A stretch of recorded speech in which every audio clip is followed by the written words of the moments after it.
Hi everyone, today in this video हम करेंगे class 8 chapter second micro organism friend and फोका 2.1 food preservation. ठीक है, तो हमने क्या किया था, प्रीवियस वीडियो में पढ़ा था माइक्रो ऑर्गेनिजम्स के हार्मफुल इफ़ेक्ट्स। तो उसमें हमने ये भी पढ़ा था माइक्रो ऑर्गेनिजम्स के कारण क्या होती है, फूड पॉइजनिंग होती है, क्योंकि वो माइक्रो ऑर्गेनिज्म जिस फूड सब्सटेंस के ऊपर बैठ जाते हैं उसके ऊपर क्या प्रोड्यूस करते हैं, टॉक्सिक सब्सटेंस प्रोड्यूस करते हैं, जिसके साथ क्या हो जाता है, फूड पॉइजनस हो जाता है। ठीक है, तो अब हम अभी वही पढ़ने वाले हैं कि हम अब माइक्रो ऑर्गेनिज्म से फूड को कैसे बचा सकते हैं, कैसे उसे प्रिजर्व कर सकते हैं 2.5 में फूड प्रिजर्वेशन। ठीक है, तो लेट्स स्टार्ट। सो ये बोल रहे हैं कि in chapter first we have learn about the method use to preserve and store food grains. तो हमने फर्स्ट चैप्टर में पढ़ा था कि ग्रेन्स को हमने फ्यू मेथड्स पढ़े थे कि ग्रेन्स को कैसे प्रिजर्व करके स्टोर किया जाता है। ठीक है, तो हम अपने घर के ऊपर जो हमारा कुक्ड फूड होता है उसे कैसे प्रिजर्व कर सकते हैं, हमें पता है। ठीक है, कि जो ब्रेड्स होते हैं, ठीक है, जब उसे मॉइस्ट कंडीशन में छोड़ देते हैं तो उनके ऊपर क्या कौन अटैक कर देता है, फंगस अटैक कर देते हैं। जैसे हमने चैप्टर के स्टार्ट होने से पहले ही पढ़ा था ना कि उसके ऊपर वाइट कलर के पैचेस पड़ जाते हैं। ठीक है, तो ये बोल रहे हैं कि फूड हो जाता है तो माइक्रो ऑर्गेनिजम्स के द्वारा हमारा फूड स्पॉइल कर दिया जाता है। ठीक है, तो उसके सिम्टम्स क्या होते हैं, हमें पता कैसे चलता है कि फूड स्पॉइल है। एक तो उसका क्या हो जाता है, टेस्ट बैड हो जाता है। ठीक है, एक उसकी स्मेल बैड हो जाती है और एक उसका चेंज हो जाता है कलर। तो ये बोल रहे हैं कि फूड की स्पॉइलिंग क्या एक केमिकल चेंज है। तो यस, फूड की स्पॉइलिंग एक केमिकल चेंज है या फिर केमिकल रिएक्शन है। ठीक है, तो नेक्स्ट अभी यहाँ पर पहेली की बात आती है। तो पहेली बोलने कुछ मैंगोज़ ख़रीद लिए। ठीक है, उसने कहा कि हम कुछ समय के लिए छोड़ दिए कि मैं बाद में खाऊंगी। ठीक है, लेकिन जब उसने दोबारा पहुंची उसके पास तो देखा कि वो स्पॉइल हो गए, रॉटन हो गए। क्या हो गए वो, एक तो स्पॉइल्ड हो गए, ठीक है, और एक क्या हो गए, रोटन मीन्स ख़राब हो गए, गल सड़ गए। ठीक है, तो पहेली ने बोला कि पहेली ने कहा कि मैंने जो मैंगोस लाए थे वो तो गल सड़ गए, ख़राब हो गए, लेकिन जब मेरी दादी मैंगो का पिकल बनाती है, मैंगो पिकल्स मीन्स अचार बनाती है, तो वो कितने टाइम के लिए क्या नहीं होता है, ख़राब नहीं होता है, इसलिए वो कंफ्यूज हो गई। ठीक है, तो हम पहेली की तरह अब क्या करने वाले हैं, कॉमन मेथड्स पढ़ने वाले हैं कि हम अपने घर के ऊपर माइक्रो ऑर्गेनिज्म से अटैक से अपने फूड को कैसे प्रिजर्व कर सकते हैं। ठीक है, तो फर्स्ट हमारे पास क्या है, केमिकल मेथड। तो हम क्या कर सकते हैं, salts and edible oils are the common chemicals generally used to check the growth of microorganisms। तो हमारे पास सॉल्ट हो गए और ईडेबल ऑयल्स हो गए, ये हमारे पास क्या है, कॉमन केमिकल्स हैं जिन्हें हम यूज़ करते हैं माइक्रो ऑर्गेनिज्म की ग्रोथ को चेक करने के लिए, इसलिए इन्हें हम क्या बोलते हैं, प्रिजर्वेटिव्स। क्या बोलते हैं, प्रिजर्वेटिव्स। ठीक है, हम ऐड करते हैं सॉल्ट या फिर वो वाले प्रिजर्वेटिव्स जिनमें एसिड होता है टू पिकल में ऐड करते हैं कि वो किससे अटैक से, माइक्रो ऑर्गेनिज्म के अटैक से क्या करें, प्रिवेंट रहें, मतलब बचे रहें। Sodium benoxide and sodium metabisulphite are common preservatives. तो इन्होंने कुछ कॉमन प्रिजर्वेटिव्स की एग्जांपल दे रखी है। तो ये बोल रहे हैं कि हम they are also use in jam squashes to check their spoilage. और जो ये इन्होंने बोला है केमिकल्स, ठीक है, वो किस में भी यूज़ होते हैं, जैम्स एंड स्क्वैश में भी यूज़ होते हैं।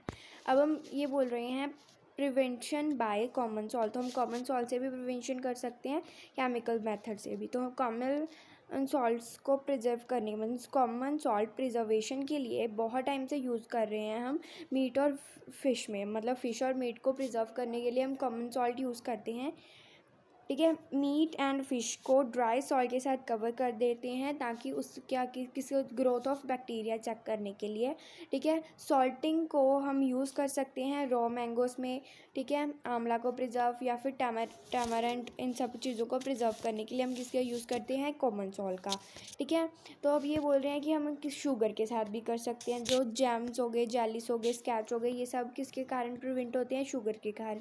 शुगर क्या कर देता है, जो मॉइस्चर होता है उसे कम कर देता है, जिसके कारण बैक्टीरिया क्या होता है, उसकी ग्रोथ को भी मतलब क्या करता है, इनहिबिट्स कर देता है, मीन्स रोक देता है। इसके कारण फूड स्पॉइल नहीं, मीन्स स्पॉइल्ड फूड मतलब स्पॉइल होने करने वाले माइक्रो ऑर्गेनिजम्स से बचा लेता है, मीन्स फूड स्पॉइल नहीं होता है।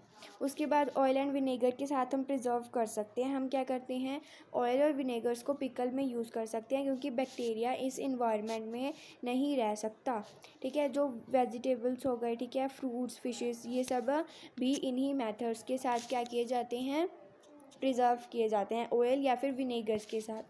और अब ये बोल रहे हैं हीट एंड कोल्ड ट्रीटमेंट्स, तो ऑयल एंड विनेगर के साथ, शुगर के साथ, सॉल्ट के साथ, केमिकल मेथड्स के साथ तो हम कर ही सकते हैं, लेकिन हमारे पास एक और हमारे पास मेथड है जिससे हम क्या कर सकते हैं, फूड को स्पॉइल होने से बचा सकते हैं, हीट एंड कोल्ड ट्रीटमेंट। तो ये बोल रहे हैं you have must observe your mother, आपने अपनी मदर को देखा होगा कि वो क्या करते हैं, मिल्क को बॉईल कर देते हैं, बाद में उसे स्टोर करते हैं और फिर यूज़ करते हैं, ठीक है। तो जो बॉइलिंग होती है, boiling kills many micro organism, boiling के साथ बहुत से माइक्रो ऑर्गेनिज्म क्या हो जाते हैं, डेड हो जाते हैं। इसीलिए बोला जाता है ना कि हमें क्या करना चाहिए, हर चीज़ को मीन्स वाटर, मिल्क को बॉईल करके पीना चाहिए, ठीक है। सिमिलरली हम अपना फूड किस में रखते हैं, फ्रीज़र में रखते हैं, लो टेम्परेचर के ऊपर, क्योंकि लो टेम्परेचर के ऊपर भी माइक्रो ऑर्गेनिजम्स नहीं आते हैं, ठीक है। तो बूजो बोल रहा है कि why does the milk have come in packets not spoil, my mother told me that this method is pasteurisation. What is pasteurisation? तो ये बूजो बोल रहा है कि मेरी जो मिल्क होता है, मीन्स जो पैकेट में मिल्क आता है, वो ख़राब क्यों नहीं होता है, ठीक है। तो उसने अपनी मदर से बोला ये, तो उसकी मदर ने बोला वो मिल्क पेस्चराइज्ड होता है, पेस्चराइज्ड। तो फिर बूजो बोल रहा है कि पेस्चराइजेशन क्या होती है, तो हम भी पढ़ने वाले हैं कि पेस्चराइजेशन क्या होती है। Pasteurized milk can be consumed without boiling as it is free from harmful microorganisms। जो वाला पेस्चराइज मिल्क होता है हमारे पास, उसे हम बिना बॉयलिंग के कंज्यूम कर सकते हैं, क्योंकि ये हार्मफुल माइक्रोब्स नहीं होते, ये उनसे क्या होता है, फ्री होता है। मिल्क को 70 डिग्री सेल्सियस के ऊपर हीट करना है हमें 15 to 30 सेकेंड, एंड देन उसे सडनली हम क्या कर दोगे, चिल्ड कर दोगे और स्टोर कर दोगे, जिससे इस प्रोसेस को हम क्या बोल देंगे, पेस्चराइजेशन बोलोगे।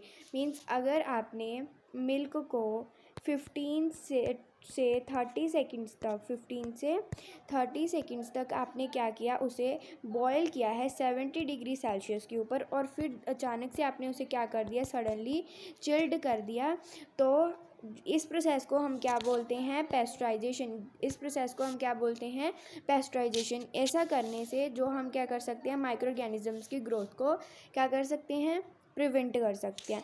और जो ये प्रोसेस है, ये किसने डिस्कवर किया था, ये प्रोसेस लुईस पैस्चर ने क्या किया था, हमारे जो फेमस साइंटिस्ट हुए हैं लुईस पैस्चर, उन्होंने ये डिस्कवर किया था, ठीक है। तो जैसे आपने याद रखना है, जैसे पैस्चर और पेस्चराइजेशन किसने किया, लुईस पैस्चर ने। कौन सा प्रोसेस किया, पेस्चराइजेशन, जिसमें मिल्क को 70 डिग्री सेल्सियस के ऊपर हीट किया जाता है 15 to 30 सेकेंड, और क्या किया जाता है, सडनली चिल्ड करके स्टोर कर दिया जाता है, ठीक है। स्टोर करके या फिर पैकिंग करके भी क्या कर सकते हैं, फूड को प्रिजर्व कर सकते हैं, क्योंकि आज के दिनों में जो हमारे पास ड्राई फ्रूट्स होते हैं, इवन कि जो वेजिटेबल्स भी होती हैं, उनको भी सील्ड एयर टाइट पैकेट्स में रखा जाता है, ताकि वो किससे प्रिवेंट हो सके, माइक्रो ऑर्गेनिज्म से के अटैक से वो बच सके। इसलिए हम स्टोरेज एंड पैकिंग के साथ भी हमारे फूड को प्रिजर्व कर सकते हैं, ठीक है। तो हमने बहुत से मेथड पहले प्रिजर्वेशन के क्या क्या पढ़ा, हमने केमिकल मेथड पढ़ा, जिसमें हम सॉल्ट और ईटेबल ऑयल मिक्स करते थे कॉमन सॉल्ट से, ठीक है। हम शुगर से भी प्रिवेंट कर सकते हैं, ऑयल एंड विनेगर से भी प्रिजर्वेशन हो सकती है, कोल्ड एंड हीट ट्रीटमेंट्स के साथ भी हम कर सकते हैं, मीन्स जिसे हम पेस्चराइजेशन भी बोलते हैं, और स्टोरेज एंड पैकिंग के साथ भी हम फूड को प्रिजर्व कर सकते हैं, ठीक है। तो ये था हमारा 2.5, जिसमें हमने फूड प्रिजर्वेशन के बारे में पढ़ा, ठीक है। तो नेक्स्ट वीडियो में हम पढ़ेंगे 2.6 नाइट्रोजन फिक्सेशन के बारे में, ठीक है। तो प्लीज़ हमारे चैनल को सब्सक्राइब कीजिए। अगर हमारी वीडियोस आपके लिए थोड़ी सी भी यूज़फुल होती हैं तो प्लीज़ हमारी वीडियो को लाइक कीजिए। Thank you so much.